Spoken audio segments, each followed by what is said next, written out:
CGL గురించి మాట్లాడినట్టయితే ఈ PYQs paper మనకు గతంలో జరిగినటువంటి ఎగ్జామినేషన్స్ కావచ్చు, లేకుంటే సీహెచ్ఎస్ఎల్ పేపర్స్ కావచ్చు. సో, ఈ పీవైక్యూస్ చదవడం వల్ల స్టూడెంట్‌కి కొంతవరకు స్కోర్ ఏమైనా పెరిగేటువంటి అవకాశం ఉంటుందా? సో, ఒకసారి పీవైక్యూస్ పాత్ర ఎలా ఉంటుంది? తప్పకుండా ఉంటుంది సార్. ఎట్లా అంటే మీరొక 20, 30 ఇయర్ పేపర్స్ తీసుకోండి. ఒక్కొక్క ఇప్పుడు చాలా, చాలా డేస్ జరుగుతది. ఎస్ఎస్‌సి, సీజీఎల్ కానీ, సీహెచ్ఎస్ఎల్ కానీ, ఎంటీఎస్ కానీ చాలా షిఫ్ట్‌లుంటాయి. ఆ ఉన్నటువంటి జరిగినటువంటి అన్ని డేస్, అన్ని షిఫ్ట్స్ మీరు చదవగలిగితే 20 ఇయర్స్ పేపర్స్. లేదు జస్ట్ మాకు లిమిటెడ్ కావాలంటే ఒక 10 ఇయర్స్ పేపర్స్ తీసుకోండి. 10 ఇయర్స్ పేపర్స్ తీసుకొని ప్రాక్టీస్ చేయండి. దానివల్ల ఏమవుతుందనంటే ఒకటి ఏ లెవెల్ ఆఫ్ క్వెషన్స్ అడుగుతున్నాడు, సీహెచ్ఎస్ఎల్‌లో ఎలా అడుగుతున్నాడు, సీజీఎల్‌లో ఎలా అడుగుతున్నాడు, ఎంటీఎస్‌లో ఎలా అడుగుతున్నాడు అండ్ సీజీఎల్‌లో కూడా టియర్ 1లో క్వెషన్స్ ఎలా అడుగుతున్నాడు, టియర్ 2లో క్వెషన్స్ ఎలా అడుగుతున్నాడు అన్నది మీకొక ఐడియా వస్తది. ఏ సబ్జెక్ట్ ఏ సబ్జెక్ట్‌లో ఎలాంటి క్వెషన్స్ అడుగుతున్నాడు. డైరెక్ట్ క్వెషన్స్ అడుగుతున్నాడా? ఇండైరెక్ట్‌గా అడిగితే ఎలా అడుగుతున్నాడు క్వెషన్స్. 2 లైనర్స్ ఇస్తున్నాడా? లేదు అనంటే దాని గురించే ఘుమా ఫిరాకి క్వెషన్ ఏమన్నా అడుగుతున్నాడా? ఇలాంటివి. ఇప్పుడు రీసెంట్‌గా ప్రీవియస్ 2025 పేపర్ తీసుకోండి ఎస్ఎస్‌సి, సీజీఎల్. దాంట్లో జనరల్ అవేర్‌నెస్‌లో కొన్ని క్వెషన్స్ మనం గమనిస్తే జీకే నుంచి ఒక క్వెషన్ అడిగారు. That is classical dances. Classical dances అనేవి మనందరికి తెలుసు. 8 క్లాసికల్ డాన్స్ ఉన్నాయి. సత్రియా, అస్సాం, కూచిపూడి, ఇది సో అండ్ సో భరతనాట్యం ఇవన్నీ ఏ స్టేట్ అని ఇంతవరకు చదువుకుంటారు స్టూడెంట్స్. కానీ ఎగ్జామినర్ ఎలా టెస్ట్ చేసాడనంటే క్రొనలాజికల్ ఆర్డర్ అడిగాడు. అంటే ఓల్డెస్ట్ నుంచి లేటెస్ట్ వరకు. ఇప్పుడు భరతనాట్యం ఫస్ట్ వచ్చిందా? కూచిపూడి ఫస్ట్ వచ్చిందా? సత్రియా ఫస్ట్ వచ్చిందా? ఇది మనకి తెలియాలి. అది అవగాహన ఉన్నప్పుడు మాత్రమే ఆ క్వెషన్‌ని మీరు ఆన్సర్ చేయగలుగుతారు. ఉన్నటువంటి 8 క్లాసికల్ డాన్సెస్‌లో ఏదైనా ఒక 3 క్లాసికల్ డాన్సెస్ ఇచ్చేసి ఫస్ట్ ఏది, లాస్ట్ ఏది, లేటెస్ట్ ఏది ఇలాంటి క్వెషన్స్ అడిగాడు. కాబట్టి మనం చదువుకున్నట్టు జస్ట్ టు ద పాయింట్ చదువుకుంటే సరిపోదు. ఎగ్జామినర్ ఇన్ డెప్త్ టెస్ట్ చేస్తున్నాడు కాబట్టి మనము ఇన్ డెప్త్ చదువుకోవాలి. ఇంకొక క్వెషన్ కల్బేలియా డాన్స్ గురించి, ఆ ఫోక్ డాన్స్ గురించి ఇంకొక క్వెషన్ అడిగాడు. కల్బేలియా అన్నది యాక్చువల్లీ మనము జనరల్‌గా ఏ స్టేట్ అని చెప్పేసి చదువుకుంటాం అంతవరకే రాజస్థాన్ అని. అలా కాకుండా కల్బేలియా డాన్స్ అన్నది ఏ యానిమల్‌ని పోలి ఉంటది అని చెప్పేసి క్వెషన్ అడిగాడు. అది కూడా చదువుకుంటారు స్టూడెంట్స్. కాకపోతే ఎక్కడో చోట మిస్ చేస్తా ఉంటారు. కల్వేలి అంటే పేరులోనే ఉంటది. స్నేక్, సర్పెంట్ అని జెప్పేసి. అది, అది సడెన్‌గా మనకి స్ట్రైక్ అవ్వకపోవచ్చు. సర్పెంటా, డీరా, ఎలిఫెంటా అట్లా కన్‌ఫ్యూజ్ అయ్యే అవకాశం ఉంటది. కాబట్టి బియాండ్ ఏమి వెళ్ళట్లేదు. కానీ ఉన్నటువంటి దాంట్లోనే ఇన్ డెప్త్ అడుగుతున్నాడు. మీరు ఏదైతే పాయింట్ మిస్ చేస్తారో దాంట్లో నుంచే అడుగుతున్నాడు కాబట్టి మనం జాగ్రత్తగా చదువుకోవాలి. దానికి పీవైక్యూస్ చాలా హెల్ప్ అవుతాయండి. ఎన్ని number of PYQs previous year పేపర్స్‌లో ఉన్నటువంటి క్వెషన్స్ మీరు ప్రాక్టీస్ చేస్తే మీకు అంత యూజ్ అవుతుంది. ఇది ప్రూవెన్ ఫ్యాక్ట్. ఎవరు కండక్ట్ చేసినప్పటికీ కూడా అదే ప్యాటర్న్‌లో ఇవ్వాల్సి ఉంటుంది కాబట్టి one or the other way మనకి రిలేటెడ్ అదే ఉంటుంది. మీరు చదివేటప్పుడు కూడా పీవైక్యూస్‌ని ప్రాక్టీస్ చేసేటప్పుడు కూడా ఇప్పుడు ఆన్సర్ చదువుకుంటారు. స్టూడెంట్ క్వెషన్ చదువుతారు. ఆన్సర్ ఇది అయిపోయింది అని చెప్పేసి నెక్స్ట్ క్వెషన్‌కి జంప్ అవుతారు. అలా ఎప్పుడు చేయకూడదు. ఒక ఆప్షన్ కరెక్ట్ అయినప్పుడు మిగతా 3 ఎందుకు తప్పు? అదర్ 3 ఎందుకు అనంటే ఇచ్చినటువంటి ఆన్సర్ ఏదైతే ఉందో దానికి రిలేటెడే మిగతా 3 కూడా ఉంటాయి. ఆ మిగతా 3 ఎందుకు తప్పు? దానికి రిలేటెడ్ కాంటెంట్ ఏమన్నా ఉందా? అని చెప్పేసి మనం చదువుకోవాలి. అది కూడా నోట్ డౌన్ చేసుకోవాలి. రాసుకోవాలి. అది రాసుకొని నోట్ డౌన్ చేసుకొని మరలా మీరు రివైజ్ చేసినప్పుడు అది హెల్ప్ అవుతది. ఫర్ ఎగ్జాంపుల్ రీసెంట్‌గా ఏపీ హైకోర్ట్ ఎగ్జామినేషన్ జరిగిందండి. 23, 23, 24, 25 3 రోజులు జరిగింది. దానికి ప్రీవియస్ ఇయర్ పేపర్స్ నుంచి ఏవైతే క్వెషన్స్ వచ్చాయో, ఆ రిలేటెడ్ డేటా నుంచి చాలా క్వెషన్స్ ఇప్పుడు కవర్ అయ్యాయి. ఈవెన్ ఆర్ఆర్‌బీ ఎగ్జామ్‌లో కూడా రీసెంట్‌గా ఆర్ఆర్‌బీ ఎన్‌టీపీసీ ఎగ్జామ్ జరిగింది. ప్రీవియస్ ఇయర్ పేపర్స్ నుంచి కవర్ అయినటువంటి క్వెషన్స్ చాలా ఉన్నాయి. దానికి రిలేటెడ్ డేటా నుంచి కూడా చాలా క్వెషన్స్ కవర్ అయ్యాయి. ఈ విధంగా మీకు చాలా హెల్ప్ అవుతుంది. And practice is must. ఏముంది ఊరికే చదువుకుంటూ వెళ్ళిపోయాము అంటే కాదు. క్వాంట్స్, రీజనింగ్, ఇంగ్లీష్‌కి ఎంత ప్రాక్టీస్ చేయగలిగితే అంత బెనిఫిట్ అవుతుంది. మీరు ప్రాక్టీస్ చేయకుండా ఊరికే ఒక కాన్సెప్ట్ నేర్చుకున్నాం. దీని గురించి ఒక 3, 4 క్వెషన్స్ చదువుకున్నాం. అలా అయితే సరిపోదండి. ప్రాక్టీస్ ఎక్కువ చేయాలి. ఆ ప్రాక్టీస్ కూడా మీరు సిస్టమ్ మీద ప్రాక్టీస్ చేయాలి. మనకి ట్రెడిషనల్‌గా ఉన్న మన హాబిట్ ఏంటి అనంటే రాస్తూ ప్రాక్టీస్ చేస్తా ఉంటాం. రాస్తూ ప్రాక్టీస్ చేస్తాం. ఆ ఆన్సర్ ఇదని టిక్ చేసేస్తాం అయిపోతది. చాలామంది ఇప్పుడు గ్యాడ్జెట్స్ లైక్ ట్యాబ్ యూజ్ చేస్తారు. ఫోన్ యూజ్ చేస్తారు. పర్సనల్ కంప్యూటర్స్, ల్యాప్‌టాప్స్ ఉంటాయి. వీటిని యూజ్ చేస్తారు. వీటిని యూజ్ చేసినప్పుడు డ్రాబ్యాక్ ఏంటి అనంటే, మనం ఎగ్జామినేషన్‌కి వెళ్ళినప్పుడు అక్కడ ఉండేటువంటివి ట్రెడిషనల్ కంప్యూటర్స్ ఉంటాయి. మనకి ల్యాప్‌టాప్స్, ఈ గ్యాడ్జెట్స్ ఇవన్నీ ఇవ్వరు. అండ్ కీబోర్డ్ కూడా ట్రెడిషనల్ కీబోర్డ్ ఉంటుంది. ట్రెడిషనల్ మౌస్ ఉంటుంది. వాటిని యూజ్ చేయటము మనకి అలవాటవ్వాలి. అలవాటు అవ్వాలి అని అంటే మీరు ఇంట్లో ప్రాక్టీస్ చేసేటప్పటి నుంచే బీట్ మీరు ల్యాప్టాప్లో అయినా ప్రాక్టీస్ చేయండి, కానీ ల్యాప్టాప్లో ఉండేటువంటి కీబోర్డ్ ఏదైతే ఉంటుందో డిఫాల్ట్ వచ్చినటువంటి కీబోర్డ్ దాంట్లో ఎప్పుడు ప్రాక్టీస్ చేయొద్దు. మీరు సెపరేట్గా ఒక కీబోర్డ్ని కనెక్ట్ చేసుకోవాలి, మౌస్ని కనెక్ట్ చేసుకోవాలి.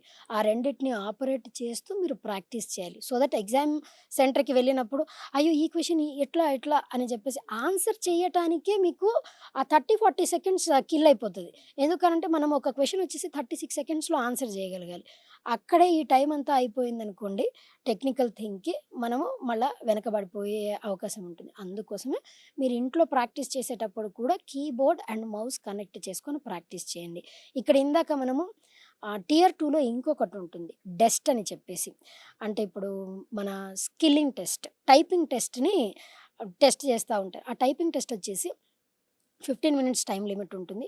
2000 వర్డ్స్ టైప్ చేయాల్సి ఉంటుంది. అది కూడా దాంట్లో మనకి ఎంత ఎర్రర్ ఫ్రీ మనం టైప్ చేసాం దాన్ని బేస్ చేసుకొని ఉంటుంది. 15 మినిట్స్లో 2000 అని అంటే 2000 లెటర్స్ అని అంటే కీ స్ట్రోక్స్ మీరు చేయగలుగుతారు.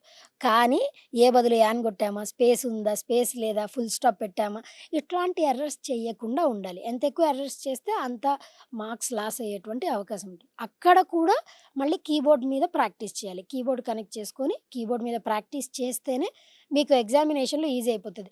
నేను ల్యాప్‌టాప్‌లో ఉన్నటువంటి కీబోర్డ్‌లో ప్రాక్టీస్ చేసి అవి చాలా సాఫ్ట్‌గా ఉంటాయి కీస్. ఈజీ అయిపోతుంది మనకి పని. కానీ ఎగ్జామ్ సెంటర్‌కి వెళ్ళినప్పుడు ట్రెడిషనల్ కీబోర్డ్ ఉంటది. అయి కొంచెం హార్డ్‌గా ఉంటాయి. అందుకోసమే ఆ కీబోర్డ్ మీద ప్రాక్టీస్ చేస్తే ఎగ్జామినేషన్ సెంటర్‌కి వెళ్ళినప్పుడు, మెయిన్స్ ఎగ్జామ్‌కి వెళ్ళినప్పుడు మీరు ఎలాంటి ఇబ్బంది ఎదుర్కోరు. టైర్ 2లో మనకు డస్ట్ అనేది టైపింగ్ టెస్ట్ కూడా ఉంటుందని చెప్పి. సో, ఇది మనకు కంప్యూటర్ నాలెడ్జ్ టెస్ట్ ఏదైతే ఉందో దాంట్లో ఇంక్లూడ్ అయి ఉంటుందా? లేకుంటే అది సెపరేట్ ఉంటుందా? మరి ఇంకొకటి ఇక్కడ ఇంకో డౌట్.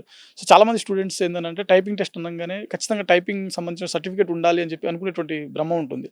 సో, ఇది ఖచ్చితంగా ఇక్కడ మనకు టైపింగ్ సంబంధించిన సర్టిఫికేట్ కావాలా? లోవర్, హైయర్ అలాంటిది ఖచ్చితంగా ఉండాల్సి ఉంటుందా? అవసరం లేదా? అదొకసారి. సర్టిఫికేట్ ఏమీ అవసరం లేదు సార్. జస్ట్ మనం ఎంత ఫాస్ట్‌గా టైప్ చేస్తున్నాం. 20-30, 22-30 వర్డ్స్ పర్ మినిట్ మనం టైప్ చేయగలిగితే that is more than enough. అది ఎవరు ప్రాక్టీస్ చేసినా కూడా చేయగలుగుతారు. దానికంటూ స్పెసిఫిక్‌గా ఇట్లాంటి సర్టిఫికేట్స్ ఏమీ అవసరం లేదు. ఎస్ఎస్‌సి అట్లా ఎక్కడా కూడా మెన్షన్ చేయలేదు మనకి. ఇదొచ్చేసి కంప్యూటర్ అవేర్‌నెస్ సబ్జెక్ట్‌లో ఇంక్లూడ్ అయ్యి ఉండదు సార్.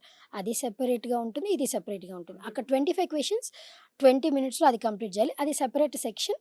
అండ్ టైపింగ్ టెస్ట్ అనేటువంటిది సెపరేట్ సెక్షన్ సార్. అది కంప్లీట్ అయిపోయిన తర్వాత టైపింగ్ టెస్ట్ కండక్ట్ చేస్తారు. 15 మినిట్స్‌లో 2000 కీ స్ట్రోక్స్ అన్నటువంటివి చేయాల్సి ఉంటుంది మీరు. అది సెపరేట్, ఇది సెపరేట్. ఈ స్పెసిఫిక్ పోస్ట్‌లకు మాత్రమే ఉంటుందా? అందరూ ఎగ్జామ్ అటెంప్ట్ చేసే వాళ్ళందరికీ ఉంటుందా మేడం ఇది? మ్యాక్స్ టు మ్యాక్స్ అన్ని పోస్ట్‌లకి కూడా ఇది ఉంటుంది సార్. స్పెసిఫిక్‌గా స్టెనోగ్రాఫర్స్ అట్లా ఏం లేదు కాబట్టి అన్ని పోస్ట్‌లకి కూడా ఇది ఉంటుంది ఈ టెస్ట్. 2026 నోటిఫికేషన్ ఏదైతే ఉందో ఈ సీజీఎల్ కోసం ప్రిపేర్ అవుతున్నటువంటి ఆస్పిరెంట్స్ ఎవరైతే ఉన్నారో, సో ఇప్పుడున్నటువంటి ఈ షార్ట్ టైమ్ ఏదైతే ఉందో ఈ టైంని ఏ విధంగా యూజ్ చేసుకోవాలి? సో వీరికి ఒక సీనియర్ ఫ్యాకల్టీగా మీరిచ్చేటువంటి సలహాలు గాని, సూచనలు గాని? ఆల్రెడీ మీరు రాసినటువంటి అభ్యర్థి అయితే, ఇదివరకు ప్రిపేర్ అయినటువంటి అభ్యర్థి అయితే, వాళ్ళు ఫోకస్ చేయాల్సిన అంశం ఒకే ఒక్కటండి. అదేంటి అనంటే ఇప్పుడు సెక్షనల్ టైమర్ ఇచ్చాడు కాబట్టి, ఆ టైమర్‌ని బేస్ చేసుకొని వాళ్ళు ప్రాక్టీస్ చేస్తే సరిపోతుంది. లేదు ఇప్పుడు కొత్తగా నేను ఫ్రెష్‌గా ఫర్ ద ఫస్ట్ టైమ్ నేను ఎగ్జామినేషన్ రాయబోతున్నాను అని అనుకోండి. దాంట్లో ఫస్ట్ చేయాల్సిన పని ఏంటి అనంటే నోటిఫికేషన్ క్లియర్‌గా చదవాలి. ఈ నోటిఫికేషన్‌లో సిలబస్ ఒక సబ్జెక్ట్‌ని తీసుకుంటే సిలబస్ ఏముంది? కరెక్ట్ క్లియర్‌గా టాపిక్స్ అన్నీ కూడా మెన్షన్ చేసి ఉంటది. అదొక బ్లూ ప్రింట్ లాగనమాట మీకింక. ఆ సిలబస్‌ని బేస్ చేసుకొని మీరు ప్రిపేర్ అవ్వాలి. లిమిటెడ్ సోర్సెస్‌తో ఎక్కువ నంబర్ ఆఫ్ టైమ్స్ ప్రాక్టీస్ చేయాలి. అలా కాకుండా మార్కెట్‌లో దొరికిన సోర్సెస్ అన్నీ తెచ్చుకొని మేము పాండర్ చేసుకుంటాం. లేదు బుక్ షెల్ఫ్‌లో ఇంత పెట్టుకుంటాం అనంటే those are of no use అండి. అలా కాకుండా 2, 3 లిమిటెడ్ సోర్సెస్ ఉన్నప్పటికీ కూడా ఎక్కువ ప్రాక్టీస్ మోర్. ఆ ప్రాక్టీసే మీకు ఎస్ఎస్‌సి, సీజీఎల్‌కి చాలా హెల్ప్ అవుతుంది. ఎంటైర్ ఎగ్జామ్ అనేటువంటిది ఆన్‌లైన్ కాబట్టి ఎంత ఎక్కువ ప్రాక్టీస్ చేయగలిగితే అంత ప్రాక్టీస్ చేయండి. ఫస్ట్ సబ్జెక్ట్ నేర్చుకోవాలి. సబ్జెక్ట్ వైస్ క్వాంట్స్ కానీ, రీజనింగ్ కానీ, ఇంగ్లీష్ కానీ, general awareness, general studies, current affairs, computer awareness ఇవి సబ్జెక్ట్ వైస్ మీరు ఫస్ట్ చదువుకోవాలి. ఒక బేసిక్ ఐడియా రావాలి.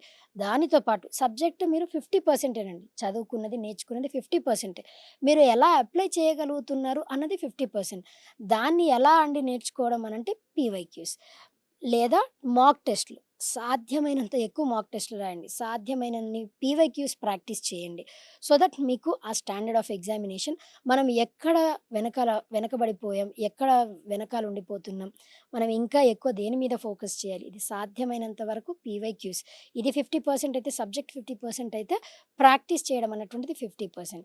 కాబట్టి ఖచ్చితంగా ఈ రెండిటిని బ్యాలెన్స్ చేసుకుంటూ చదువుకోగలిగితే ఈజీగా క్రాక్ చేయగలరండి. ఎవ్వరైనా క్లియర్ చేయగలుగుతారు SSC, CGL examination. So madam, స్టూడెంట్స్‌కి మరో డౌట్ ఏందనంటే, ఇంటర్వ్యూ ఉంటుందా మనకి? సో ఇంటర్వ్యూ అనేది ఎస్ఎస్‌సి, సీజీఎల్ లెవెల్ కావచ్చు, లేకుంటే వేరే ఇంటెలిజెన్స్ బ్యూరో సంబంధించిన నోటిఫికేషన్‌లు కావచ్చు, ఆర్ఆర్‌బీ కావచ్చు. సో వీళ్ళకేమైనా ఇంటర్వ్యూస్ ఉంటాయా? ఒకసారి చెప్పేటువంటి ప్రయత్నం చేయండి. ఇంటెలిజెన్స్ బ్యూరో అయితే ఖచ్చితంగా ఇంటర్వ్యూ ఉంటుందండి. వేరస్ మనకి ఎస్ఎస్‌సి, సీజీఎల్ విషయానికి వచ్చేసరికి ఇంటర్వ్యూ అన్నది లేదు. Just tier 1, tier 2, tier 1 qualifying in nature. Tier 2లో మీకు ఎన్ని మార్క్స్ అయితే మీరు స్కోర్ చేస్తారో except qualifying papers. Qualifying papers వచ్చేసి ఇక్కడ మనకి like computer awareness is a qualifying paper. దానితో పాటు DEST, typing skill that is qualifying. అవి కాకుండా మిగతా స్కోరింగ్ సబ్జెక్ట్స్ ఏవైతే ఉన్నాయో quants, reasoning, English, general awareness దాంట్లో మీరు ఎంత స్కోర్ అయితే చేశారో ఆ స్కోర్‌ని, ఆ మెరిట్‌ని బేస్ చేసుకొని మీకు లెవెల్ ఆఫ్ క్యాడర్‌ని అలాట్ చేస్తా ఉంటారు. మీరు కోరుకున్న క్యాడర్ ఒకటి, మనకొచ్చినటువంటి మార్క్స్‌ని బేస్ చేసుకొని ఇచ్చిన అలాట్ అయినటువంటి క్యాడర్ ఇంకొకటి అనుకోండి. మీరప్పుడు కూడా నాకు ఈ క్యాడర్ కావాలి అని చెప్పేసి మీరక్కడ సెలెక్ట్ చేసుకోవచ్చండి. దాన్ని బేస్ చేసుకొని వేరే వాళ్ళు ఆ క్యాడర్ గనక సెలెక్ట్ చేసుకోకపోతే మీకు ఆ క్యాడర్‌ని అలాట్ చేస్తారు. ఆ పోస్ట్‌ని అలాట్ చేస్తారు. కాబట్టి ఇక్కడ ఇంటర్వ్యూ అన్నది ఏమీ లేదండి. టియర్ 1, టియర్ 2 ఈ 2 అయిపోయిన తర్వాత డాక్యుమెంట్ వెరిఫికేషన్ ఉంటుంది. ఆ డాక్యుమెంట్ వెరిఫికేషన్ వన్స్ ఫైనల్ అయిపోయింది అనంటే యువర్ సీట్ ఈస్ కన్ఫర్మ్డ్ అనమాట. అంతే. మీ job confirm. Thank you madam. Thank you so much your valuable time. So చూశారు కదా. సో ఎస్ఎస్‌సి, సీజీఎల్ 2026 సంబంధించిన నోటిఫికేషన్ దాదాపు 12,000 పైచిలుకు ఖాళీలకు సంబంధించినటువంటి నోటిఫికేషన్ ఏదైతే ఉందో, ఈ నోటిఫికేషన్ సంబంధించినటువంటి అప్లికేషన్ ప్రాసెస్ ఇప్పటికే మొదలవడం జరిగింది. సో ఇంకా అప్లికేషన్ ప్రాసెస్ అనేది కొనసాగుతూ ఉంది. సో ఈ ఇయర్ ఎలా ప్రిపేర్ అవ్వాలి, మరీ ముఖ్యంగా ఇందులో అంటే ఎస్ఎస్‌సి, సీజీఎల్ ద్వారా ఎలాంటి రకాలైనటువంటి పోస్టులు భర్తీ చేస్తారు, మరీ ముఖ్యంగా మనం ఖచ్చితంగా ఈ జాబ్ క్రాక్ చేయాలనంటే ఏ సబ్జెక్టుల పైన ఎంత ఫోకస్ చేయాలనే విషయాల గురించి ఇన్ డీటెయిల్గా చాలా కంప్లీట్గా స్టూడెంట్లకు వచ్చేటువంటి కామన్ డౌట్స్ ప్రతి ఒక్కటి కూడా రేష్మ గారు మనతో షేర్ చేసుకోవడం జరిగింది. సో ఈ వీడియో ఎవరైతే ఎస్ఎస్‌సి, సీజీఎల్ అదేవిధంగా ఎస్ఎస్‌సి, సిహెచ్ఎస్ఎల్ కావచ్చు, ఇతర పోటీ పరీక్షలు అంటే సెంట్రల్ రిలేటెడ్ సంబంధించిన ఇంటెలిజెన్స్ బ్యూరో కావచ్చు, ఆర్ఆర్బీ కావచ్చు, సో వాటికి ప్రిపేర్ అయ్యేటువంటి స్టూడెంట్స్ ఎవరైతే ఉంటారో వాళ్ళందరికీ కూడా one of the best video అని చెప్పుకోవచ్చు. సో ఇది ఇవాల్టి ఇంటర్వ్యూ. మరో ఇంటర్వ్యూతో మళ్ళీ కలుద్దాం. చూస్తూనే ఉండండి Sakshi education. Thanks for watching. Thank you all.